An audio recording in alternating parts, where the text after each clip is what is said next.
رب تعالی اپنے بندوں سے کتنی محبت فرماتا ہے، اللہ اکبر، اس کا تو بیان ہی نہیں کہ جس مالک نے ہمیں پیدا کیا وہ ہم سے کتنی محبت کرتا ہے۔ لیکن جو احادیث میں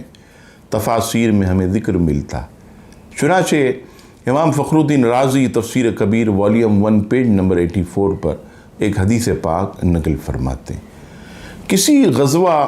کے اندر ایک بچہ سخت دھوپ میں کھڑا تھا، اس کی والدہ کی نگاہ اس اپنے لخت جگر پر پڑ گئی، وہ بیتاب ہو کر دوڑی اور اپنے بیٹے کو پکڑ کر سینے سے لگایا اور اپنے پیٹ پر بٹھا کر اس کو دھوپ کی سختی سے بچانے کی کوشش میں مصروف ہوئی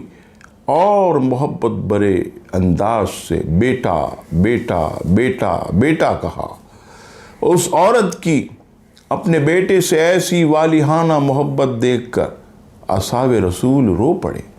آنکھوں سے آنسو جاری۔ آقا کریم علیہ السلام کو اس کی خبر دی گئی کہ میرے آقا،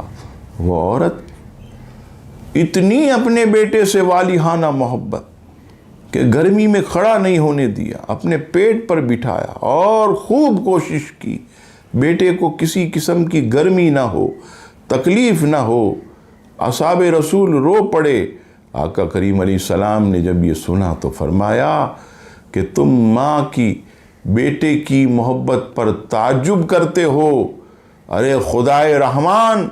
ذوالجلال والاکرام تم پر اس ماں سے بھی زیادہ رحمان و رحیم ہے۔